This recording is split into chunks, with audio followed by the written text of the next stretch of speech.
आज म तपाईलाई यो ग्रेड 12 को यो मेजर इंग्लिश सब्जेक्ट को चाहिँ आज म तपाईलाई यो लेसन 2 यो चाहिँ फिक्सन अथवा यो लिटरेचर सँग लिटरेचर पार्ट 2 रहेको छ, जुन चाहिँ फिक्सन स्टोरी रहेको छ, लिटरेचर पार्ट रहेको छ। यो सेकेन्ड लेसन किङ ओडिन्स विजडम भन्ने यसको चाहिँ आज म तपाईलाई यो पार्ट 2 गरेर आज म तपाईलाई यो यसको सोलुसन तपाईलाई म शेयर गर्न गइरहेको छु। यहाँ तपाईहरु हेर्न सक्नुहुनेछ, यो चाहिँ किङ ओडिन्स विजडम अथवा नोर्स माइथोलोजी रहेको छ। यो चाहिँ लेसन 2 रहेको छ। म तपाईलाई चाहिँ यो सर पढेर म तपाईलाई चाहिँ सुनाउने छु क्वेशन एन्सरहरु। क्वेशन 1 मा चाहिँ रहेको छ, right the critical appreciation of this mythological story.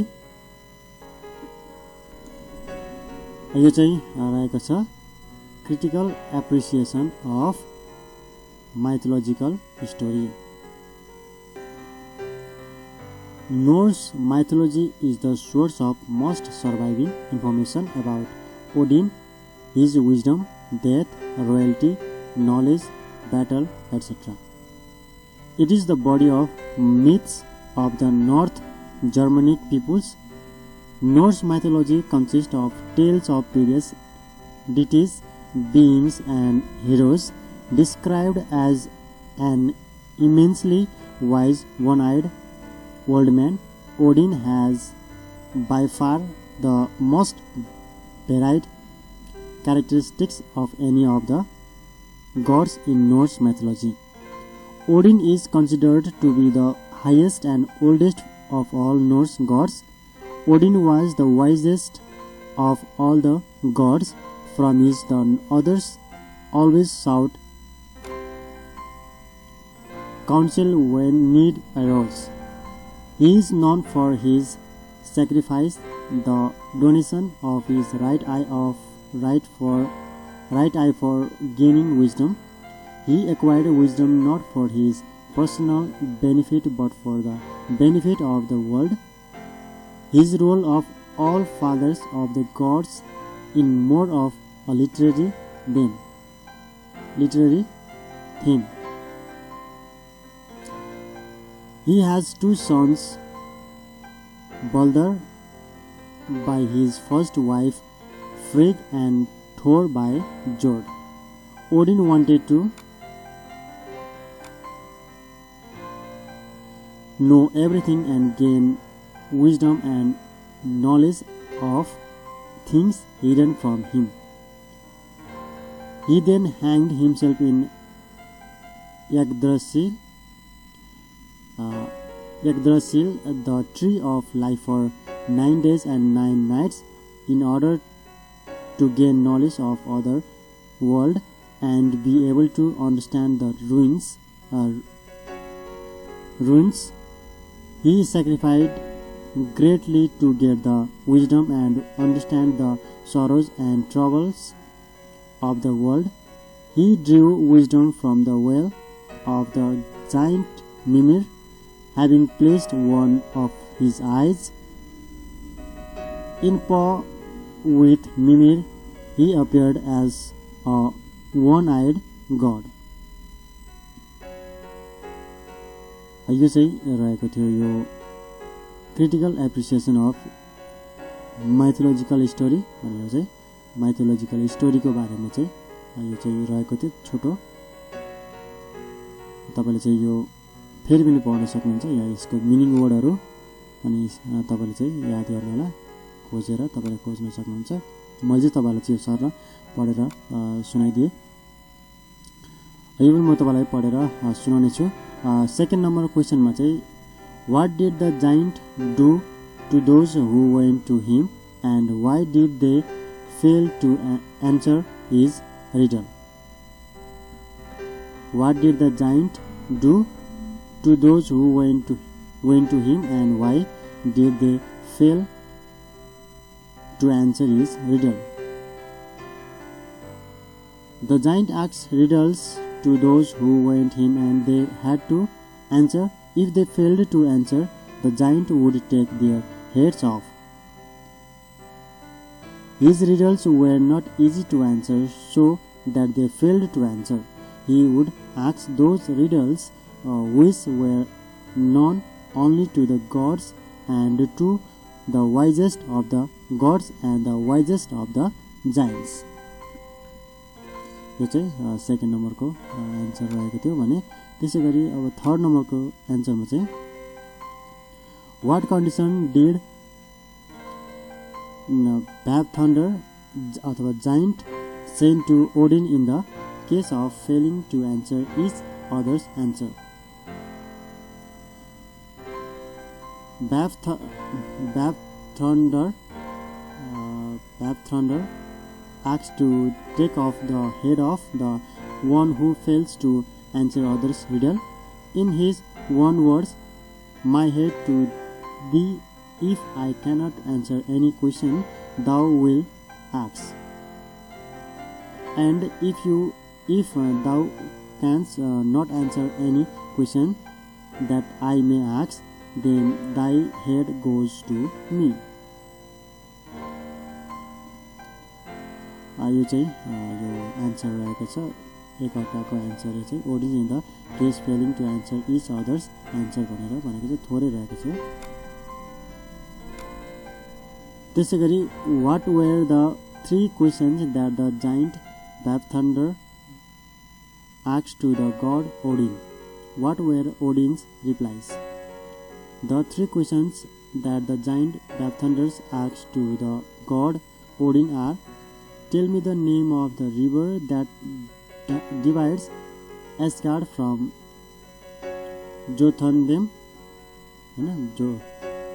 Jotunheim. What are the names of the horses that day and night drive across the sky? त्यसैगरी what is the name of the plain on which the last battle will be fought? Odin's replies to these questions were as follow respectively.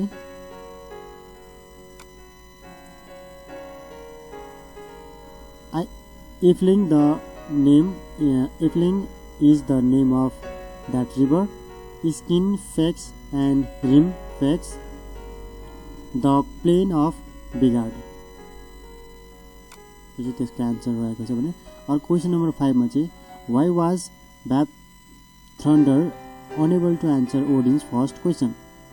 Vap Thunder was unable to answer Odin's first question because only Odin knew what his last word to Baldur would be. The last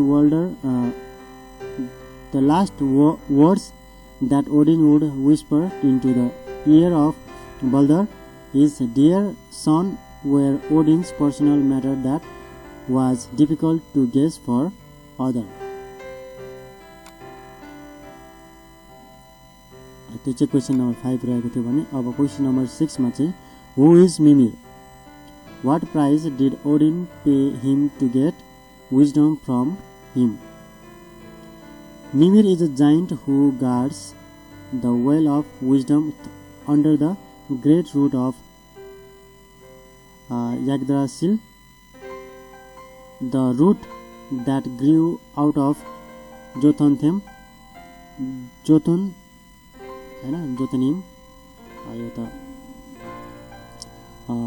Jotunheim, he had drunk every day from the well of wisdom. He is the wisest of the world's being. Odin wanted to have a drop from the well of wisdom, so he paid his right eye as a price of Mimir. Odin did it to get wisdom from, and it was to understand the sorrows and trouble of the world. Having placed his right eye in paw with Mimir, Odin appeared as a one-eyed god.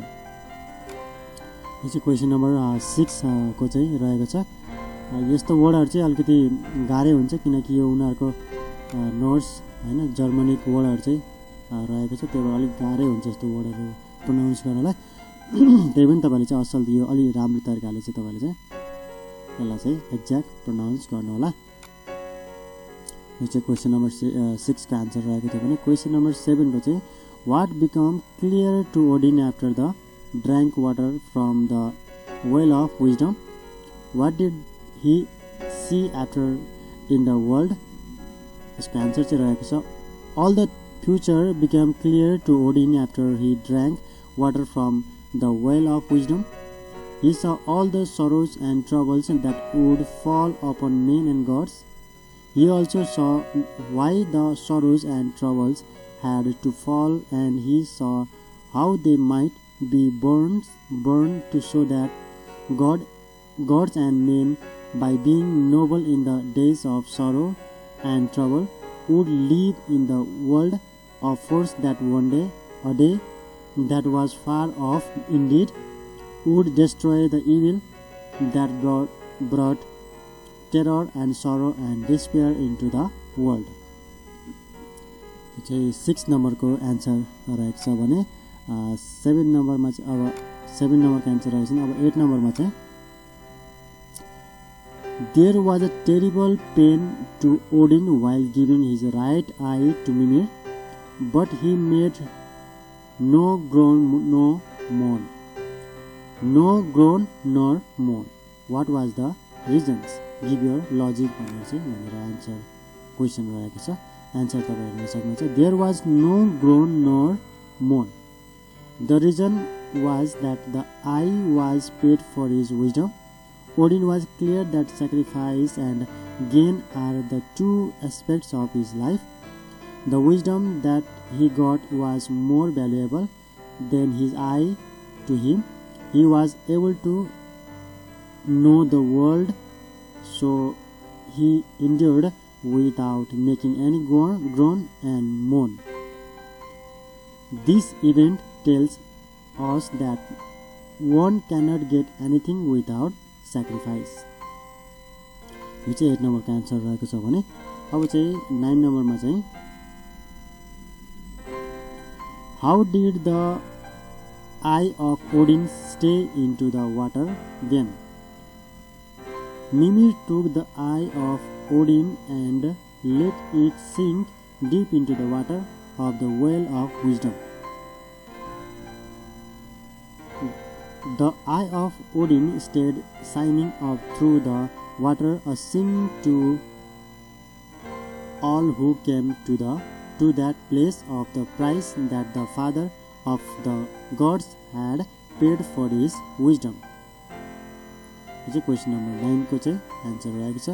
अब यो चाहिँ यो 10 मा चाहिँ टिक लाउने भन्ने question रहेको छ। यो चाहिँ त्यो पर्दैन। यो 9 नम्बर चाहिँ मैले तपाईलाई चाहिँ क्वेशनहरु चाहिँ पढेर मैले तपाईलाई चाहिँ सुनाइदिए। सुनेर पनि तपाईले चाहिँ क्वेशन आन्सरहरु तपाईले चाहिँ बुझ्न सक्नुहुन्छ। सुनिसकेपछि बल्ल तपाईले चाहिँ यसलाई चाहिँ नोट गर्नुस् र यहाँ क्वेशनको आन्सरहरु रहेको छ। यो क्वेशन आन्सरहरुमा चाहिँ तपाईले आफ्नो बुझेको अरु थप्ने कुराहरु पनि तपाईले चाहिँ यसमा चाहिँ एड गर्न सक्नुहुन्छ। यो चाहिँ क्वेशन नम्बर 9 सम्मको आन्सरहरु चाहिँ रहेको थियो, मैले तपाईलाई शेयर गरे। आउने समयमा यसरी नै म तपाईलाई चाहिँ अरु बाँकी रहेको लेसनको यसरी म तपाईलाई शेयर गर्नेछु क्वेशन आन्सरहरु। तपाईले चाहिँ यो नोट गर्नुस्, यसलाई तपाईले चाहिँ प्र्याक्टिस गर्नुस् र आउने समयमा अर्को बाँकी रहेको पनि म तपाईलाई चाहिँ शेयर गर्नेछु। तपाईले चाहिँ मेरो भिडियोलाई चाहिँ लाइक गरिदिनु होला, शेयर गरिदिनु होला र मेरो च्यानललाई तपाईले सब्स्क्राइब गर्नुभएको छैन भने सब्स्क्राइब पनि गरिदिनु होला।